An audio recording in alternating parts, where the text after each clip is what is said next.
आज हम ownership review करेंगे फोर्ड इको स्पोर्ट का। ये टाइटेनियम वेरिएंट है और ये गाड़ी डीजल में है। 2 साल पुरानी गाड़ी है और ये चल चुकी है 66,000 किलोमीटर। आज हम भैया के साथ बात करेंगे इस गाड़ी के एक्सपीरियंस की। तो वीडियो शुरू करने से पहले मेरी आपसे रिक्वेस्ट है, जो भी चैनल पर पहली बार आए हैं वो चैनल को सब्सक्राइब जरूर करें। और जिन भी बंदों को कोई भी क्वेरी है गाड़ी से रिलेटेड या उनके कोई भी सवाल हैं तो मैं डिस्क्रिप्शन में लिंक दे दूंगा। आप मुझे इंस्टाग्राम पर फॉलो कर सकते हैं और अपने कोई भी डाउट्स क्लियर कर सकते हैं मुझसे डायरेक्ट इंस्टाग्राम पर मैसेज करके। तो भैया स्वागत है आपका हमारे चैनल पर। थैंक यू भैया 2018 में जब आपने इको स्पोर्ट ली तो पहले तो मैं यही पूछना चाहूंगा कि ब्रेजा भी थी डीजल में तब और टाटा नेक्सॉन भी थी, तो इको स्पोर्ट का ही मन कैसे बना? इको स्पोर्ट का मन ऐसे बना कि एक तो ये पावरफुल गाड़ी है जी, मजबूत है। ब्रेजा मारुति का इंजन है, छोटी मतलब हल्की गाड़ी है ब्रेजा जी, और सर्विस कॉस्ट लगभग बराबर पड़ रही है जी, इसीलिए नीली पे। और नेक्सॉन में मेरा मन ही नहीं था क्योंकि इसकी सबसे अच्छा मुझे लगता है फीचर की जो इसके पीछे का जो टायर है ना वो थोड़ा अट्रैक्टिव लगता है जो लुकिंग वाइज। स्टेपनी वाला टायर पीछे बूट पे लगा हुआ है। हाँ। जी, और जो इसका उसी वजह से इसका बूट स्पेस भी बढ़ जाता है। जी, कई बार क्या होता है हमारे साथ जो दिक्कत आती है, सपोज हम बाहर जा रहे हैं कहीं घूमने, जी, उसके बाद हमने सारा सामान लगेज में डाल लिया बूट में। उसके बाद क्या होता है गाड़ी हमारी पंचर हो गई तो पहले सारा सामान बाहर निकालो, जी, उसके बाद फिर सारा सामान अंदर करो, स्टेपनी करो, इतना सामान हमारा बाहर पड़ा रहेगा। सपोज बारिश पड़ गई उस कंडीशन में दिक्कत आएगी। जी, तो इसमें क्या है कि टायर खोलो चेंज करो, बाहर से बाहरी कोई चक्कर ही नहीं, अंदर ठीक। हाँ हाँ, मतलब कंफर्टेबल हो जाता है बहुत। हाँ, ये इसका थोड़ा सा बढ़िया फीचर्स है। ठीक है। अच्छा भैया, जैसे इसे आपने काफी चला दिया, 2 साल में अच्छी रनिंग है आपकी, तो मेंटेनेंस क्या आ रहा है इसका? मेंटेनेंस की 4,042 रुपये कॉस्ट आती है सर्विस की। और मेजर सर्विस पे? मेजर सर्विस की कराई थी 60,000 रुपये, लगभग 6400 रुपये लगे थे। ठीक है, मतलब वो ब्रेकिंग पैड जो होते हैं वो चेंज हुए थे एक्स्ट्रा, बाकी नॉर्मल खर्चा हुआ था। तो दोस्तों ये भैया ने बिल्कुल मिथ क्लियर कर दिया है कि फोर्ड की गाड़ियों के बहुत ज़्यादा मतलब मेंटेनेंस कॉस्ट होती है। आप देख रहे हैं मतलब आजकल फोर्ड की गाड़ियों के मेंटेनेंस मारुति से भी कम आ रहे हैं और ये तो डीजल गाड़ी है तब इसका मेंटेनेंस 4,041 रुपये का। अगर ये पेट्रोल होती तो शायद और 1,000-1,500 रुपये इसका कम भी आ सकता था। हो सकता था। फोर्ड में क्या होता है सबसे अच्छा जो फीचर मेरे को लगा कि ये थोड़ा कि एक बार में आपका इंजन ऑयल चेंज कर देंगे जी, तो उसके साथ में ऑयल फिल्टर चेंज कर देंगे, उससे नेक्स्ट सर्विस आपका एयर फिल्टर चेंज कर देंगे, क्योंकि इनकी सर्विस 10,000 किलोमीटर पे तो होती है। 10,000 या 6 महीने या 10,000 किलोमीटर किसी पे भी आप करा लो, तो उसी हिसाब से मेरे को ज्यादा खर्चा इसका लगा नहीं। ठीक है। और नॉर्मली अगर हम इसमें एक पैकेज का भी सिस्टम होता है इनका जी, कि अगर आप पैकेज ले लेते हैं तो उसमें आपकी सर्विस कॉस्ट और भी कम हो जाएगी जी, उसमें 7,000 में 2 सर्विस हो जाएंगे आपकी। ओके। तो भैया जैसे अभी आप इसे चला रहे हैं तो इसका लोकल में और हाईवे पे क्या माइलेज आप निकाल रहे हैं? लोकल में इसका एवरेज मान के चलो कि आप 20 के आसपास, 19-20 या 20-21 बस लगभग इतना ही है। हाईवे पे निकाल देती 23-24 का। तो मतलब जितना कंपनी क्लेम कर रही है उससे ज्यादा भी माइलेज निकाल देती है गाड़ी? हाँ निकाल देती है, मैंने 26-27 का भी इससे एवरेज लिया है। तो मतलब मेन बात है कि आप गाड़ी को चला कैसे रहे हैं। हाँ मेन बात वो है ना। मैंने आज तक इस गाड़ी का पिछले 2 साल में एक भी बार ना तो इसका व्हील अलाइनमेंट बैलेंसिंग कुछ भी नहीं करा, ना इसकी कभी जरूरत पड़ी है, क्योंकि भैया सस्पेंशन इतने अच्छे हैं, बहुत मजबूत सस्पेंशन है, बहुत ही मजबूत। और जैसे मतलब आपने खराब रास्तों पे भी चलाई होगी? हाँ ऑफ रोड भी चलती है हमारी गाड़ी जी, तो कोई दिक्कत नहीं आती इसमें, मतलब आप सेटिस्फाई हैं इस गाड़ी पूरी तरह से। जी जी। तो भैया जैसा आप बता रहे थे कि नेक्सॉन तो आपके किसी दोस्त पे भी है? हाँ फ्रेंड पे है मेरे नेक्सॉन। तो जैसा आप उसे चलाते हो और इसे चलाते हैं तो डिफरेंस क्या फील लगता है, जो मेन डिफरेंस है? मुझे इसमें बैठ के फील ये लगाती है, वो नेक्सॉन में लगती नहीं। मैं नेक्सॉन जितनी बड़ी गाड़ी है, जितने पैसों की गाड़ी है, ऐसी लग रही हो जैसे स्विफ्ट चला रहे हो, नॉर्मल कोई गाड़ी है, कोई मतलब खास उसमें अंतर नहीं लगा। तो दोस्तों ऐसा नहीं है कि मतलब इको स्पोर्ट अभी बाहर हो गई है रेस से, ऐसा कहीं भी नहीं है। जिन बंदों को इस गाड़ी की अहमियत का पता है उन्हें आज भी वो गाड़ी इको स्पोर्ट ही खरीदते हैं। हम ये नहीं कह रहे कि नेक्सॉन अच्छी गाड़ी नहीं है, नेक्सॉन बहुत अच्छी गाड़ी है, 5 स्टार रेटिंग में है, बट इको स्पोर्ट का मुकाबला वो शायद नहीं कर सकती। अगर मेरा बजट भी 10-11 लाख का हो और मैं भी अगर ऐसी कोई गाड़ी लेना चाह रहा हूँ 5 सीटर कॉम्पैक्ट एसयूवी, तो मैं भी डेफिनेटली इको स्पोर्ट पे ही जाऊँगा, मेरी भी ये पहली पसंद है। अच्छा भैया ये बताओ, जैसा आप इसको चलाते हैं और रात में भी चलाई होगी आपने, तो इसकी हेडलाइट्स की रेस्पॉन्स कैसा है? हेडलाइट की रोशनी काफी दूर तक जाती है, कोई दिक्कत नहीं। बाकी इसमें ऑप्शन है यहाँ पे, उसमें एक फॉग लैम्प का भी ऑप्शन है जी, वो अलग से लाइट उसको डबल कर देता है, और लाइट की जो रोशनी है इसकी दूर तक, इसमें बटन मतलब प्लस माइनस का ऑप्शन है जी, वो हम उसको लंबी है पास कर सकते हैं। ठीक है।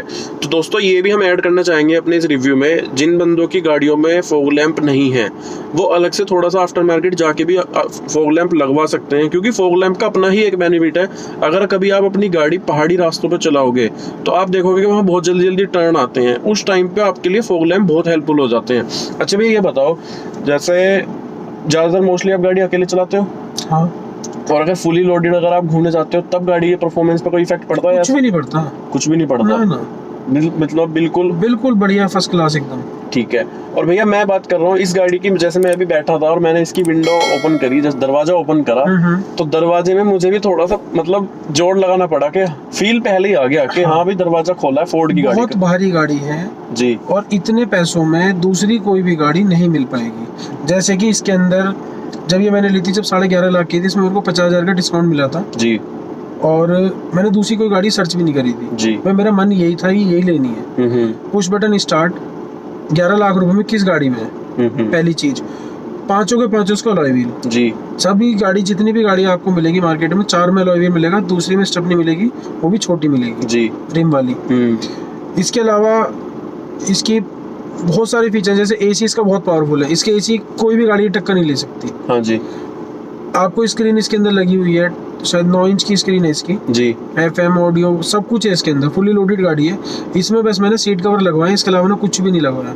म्यूजिक सिस्टम बहुत लाजवाब हर तरह से, पीछे रियर पार्किंग सेंसर, वाइपर, सारी फीचर्स इसके अंदर बढ़िया है, तो इसमें किसी भी चीज की बाहर से लगवाने की जरूरत नहीं है। ठीक है, तो भैया जैसे हमने गाड़ी के पॉजिटिव्स की इतनी सारी बात कर ली, ये हमारी गाड़ी के पॉजिटिव्स हो गए, और अच्छी बात की गई इको स्पोर्ट के साथ कि इस गाड़ी में पॉजिटिव्स ही बहुत ज्यादा हैं, नेगेटिव तो खैर बहुत ही कम है। तो कुछ नेगेटिव भी लगा है आपको इसमें कि हाँ एक दो कमी ये है? नहीं, नेगेटिव मेरे को वैसे कुछ नहीं लगा, बस नॉर्मल अभी टायर चलेंगे वो तो 50,000 ही चलते हैं, 50 या 60,000 किलोमीटर जी, तो इतने ही चले मेरे भी 60,000 50,000 मैंने इसके टायर चेंज करा दिए जी, बाकी मुझे इसमें कोई कमी लगी नहीं, कोई कमी नहीं लगी आपको? कुछ भी कमी नहीं लगी आज तक। 60 अगर मारुति की मैं गाड़ी लेता पूरी गाड़ी धम धम धम धम करने लगती लेकिन ये गाड़ी मेरी आज तक खुली भी नहीं है, कहीं से एक पेज भी नहीं खुला जी, ना इसमें कहीं आवाज है, और कितनी भी इसको भगा लो, कितनी ऑफ रोड चला लो, कैसी चला लो, इस पर कोई फर्क नहीं पड़ने का जी। तो दोस्तों अभी मैं ये गाड़ी चला के देखूंगा और देखते हैं, जैसे गाड़ी तो 2 ही साल पुरानी है बट 66,000 किलोमीटर चल चुकी है, और देखते हैं कि गाड़ी में कहीं कोई अनवांटेड साउंड है या नहीं है, और इसका प्रॉपर रिव्यू तभी कंप्लीट हो पाएगा जब हम इस गाड़ी को चला के देख लेंगे। तो दोस्तों बने रहिएगा वीडियो में, अभी हम इस गाड़ी को चला के देखते हैं। तो दोस्तों मैं आपको चला के दिखाता हूँ इको स्पोर्ट, और हम देखते हैं गाड़ी 2 साल पुरानी गाड़ी है और 66,000 चली हुई है। दोस्तों पिकअप बहुत बेहतरीन है गाड़ी का, लाजवाब पिकअप है इस गाड़ी का, और सच बताऊं तो जो सीटिंग पोजीशन है वो बहुत बेहतरीन है, मतलब काफी अच्छी हाइट के ऊपर मैं बैठा हुआ हूँ, और गाड़ी का इंसुलेशन भी बहुत ही ज्यादा गजब का है।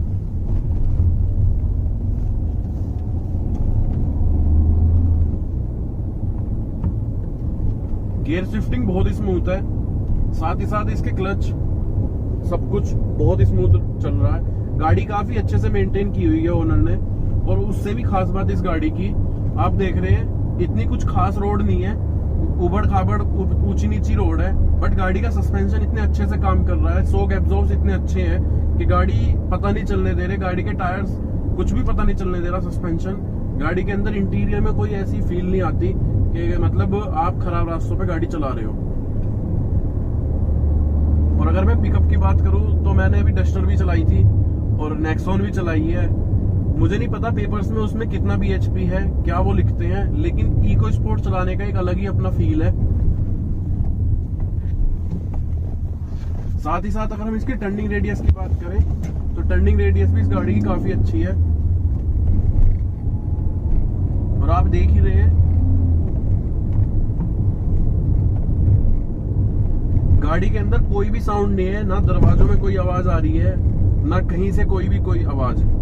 तो दोस्तों अगर आप सोच रहे हैं कि आपका बजट अगर 9 लाख रुपए से स्टार्ट हो जाता है, और अगर आप चाह रहे हैं कि आप इको स्पोर्ट लें, चाहे पेट्रोल चाहे डीजल, तो आपके लिए एक अच्छा ऑप्शन हो सकता है, क्योंकि इस गाड़ी का किसी से भी कोई मुकाबला है ही नहीं। वाकई में ये गाड़ी वाकई में बहुत मजबूत है, एक मटेरियल इसके अंदर बहुत हैवी यूज कर रखा है फोर्ड वालों ने, कोई भी कॉम्प्रोमाइज इसमें क्वालिटी के साथ कर नहीं रखा। भले ही इसमें आपको ब्लैक इंटीरियर मिले, बट उस बात से फर्क नहीं पड़ता। बात करें अगर क्वालिटी की, तो क्वालिटी वाकई में इसकी सुपीरियर है। तो अगर आपको हमारी आज की वीडियो पसंद आई है तो वीडियो को लाइक करें, जो भी बंदे चैनल पर पहली बार आए हैं चैनल को सब्सक्राइब करें। Thank you very much.